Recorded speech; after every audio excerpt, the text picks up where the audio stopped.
Most people say, I'm tired because I'm getting older. Like aging is this cartoon villain waiting to jump you the moment you turn 30. And just to cut to the chase, this entire video is about how that is a bunch of horse shit. That's not how energy works. Your energy doesn't suddenly bail on you because you blew out a few candles or you turned 25, 30, 40, whatever number you want to do. Your life and your energy get drained slowly by the habits you treat as normal. Little things are going to add up until exhaustion just feels part of who you are.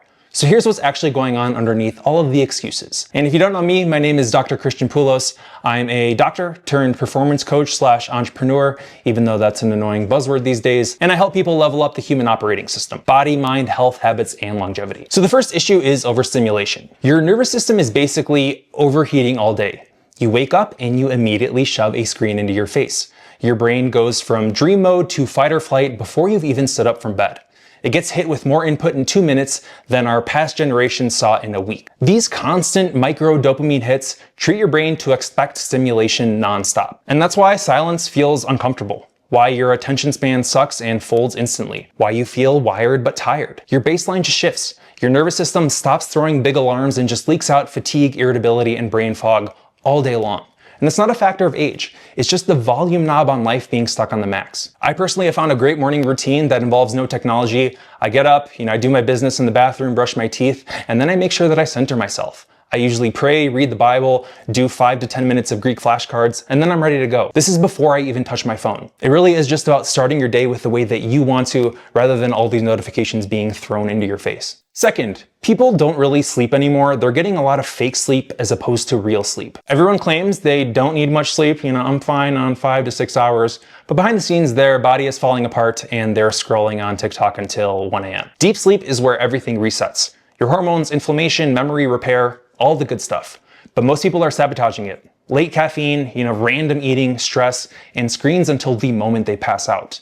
And when your cortisol is high at night from all these things, you might fall asleep, but you won't drop into deep restorative sleep. You wake up feeling like someone unplugged you mid-update. And again, that is not what aging is. That's crappy sleep architecture affecting your entire life. I made a video on this before, but deep sleep really is the biggest factor towards feeling rested. You could sleep 6 hours a night, but if your deep sleep is 4 of those 6 hours, you're probably feeling pretty good. So it's important to track these things. I use a Whoop, not sponsored by any means, but I think a lot of it is really just getting some data, and what gets measured gets managed. Try to have consistent sleep and wake times. Don't eat too close to bed. Try to avoid caffeine too late in the day. This is all simple stuff, but still no one follows it. Third, you are sedentary and overtrained at the same time.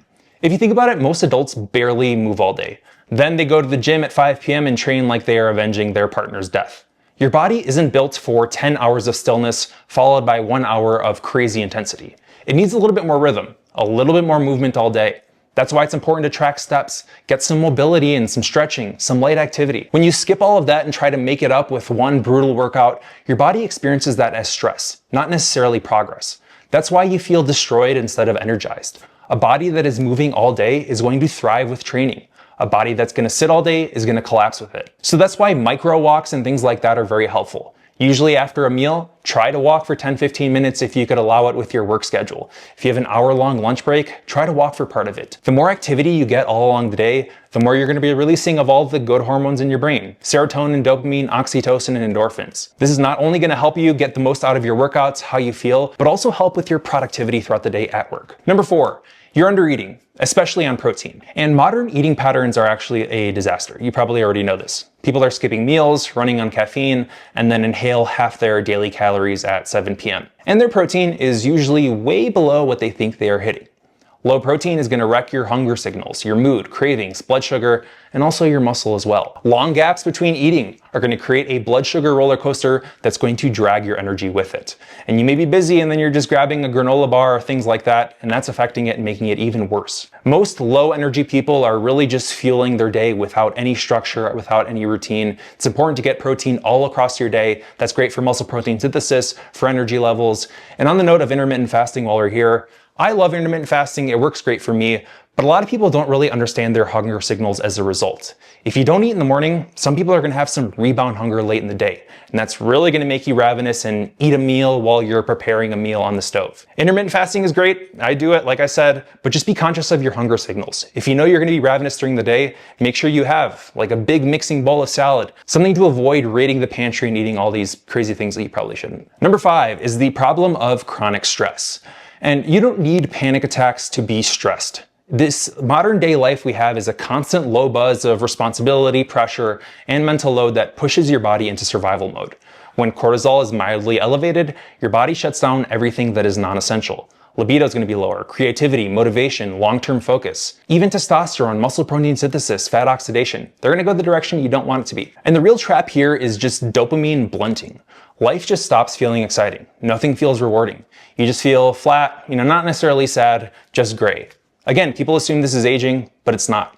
It's your reward system being hijacked and drowned by all that stress going on in your life. So I'm a man of quick and simple, easy fixes. So of course, sleep that we talked about earlier is going to be important. Ashwagandha is something that can help here. Lowers your cortisol by around 30%.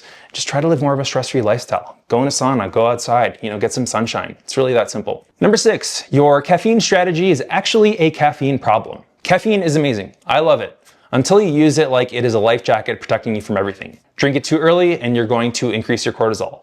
Too late and you're really messing up your sleep. Drink it constantly and your baseline energy is going to suck because your brain stops generating its own alertness. When you use caffeine to mask your tiredness, your body stops sending the rest now signals, that parasympathetic drive. That's how people end up tired no matter how much they sleep. So again, make sure you're not having caffeine too late in the day. I like to cut it off by 1, 2 p.m. because I'm a fast metabolizer, it doesn't affect my sleep, but for some people that may be 11 a.m., noon. Number 7, going off of the recovery, is that most people don't know how to relax anymore. People only know how to distract themselves. Scrolling isn't rest. TV really isn't rest. Arguing with your boys in a group chat definitely is not rest. Real relaxation is usually slow and quiet. Walking outside without headphones or your phone. Stillness, breathing, stretching a little bit, reading a book without overhead bright lights on. That stuff feels boring at first because you're detoxing from the constant stimulation. The parasympathetic system, the true recovery part of your nervous system, only turns on when things are calm. If you never hit that mode, you're gonna feel tired. Number 8, your life has no rhythm or structure. Humans aren't machines. You're not built for maximal productivity every single day all year long. Every system you have needs cycles, stress and rest, intensity and recovery. Even athletes take seasons, deloads, rhythm. Regular adults try to be full-time athletes, executives, creators, partners, parents, side hustlers, all at once. When life has no rhythm, your hormones are gonna flat out too. Cortisol is gonna get weird, melatonin at night is gonna drop, testosterone will dip, thyroid's gonna slow down, your metabolism is kind of going into conservation mode. You may feel old, but your body really is just overwhelmed. This is what I do to alleviate this, and this is super type A of me. This may not apply to you, but take of this what you will. I use my Google Calendar for everything. I schedule when I'm gonna work out, when I have certain meetings, when I'm gonna unwind. The days that I'm skiing, I block off my calendar for like 9 hours. Having that structure and rhythm allows me to input the rest and recovery that I need in my life. You could even integrate ChatGPT into this. Attach your Google Calendar and be like, yo, how do I make my life better? Where am I doing too much? Where am I not doing enough? Mention some of your goals too, and it will give you some suggestions. So again, you're not exhausted because you're older. You're exhausted because your biology is carrying a lifestyle that it was not designed for. The upside is that energy comes back shockingly fast when you give your body the basics it was begging for. A lot of the ones that I mentioned. Real rest, real meals, light movement, strength training, some stretching, quiet time, better sleep, understanding stress cycles, improving your circadian rhythm, less chaos overall. I say this every single video, but it really is the basics. This is simple, but it is not easy. Find a way to make it easy. And that's why I'm here. Subscribe.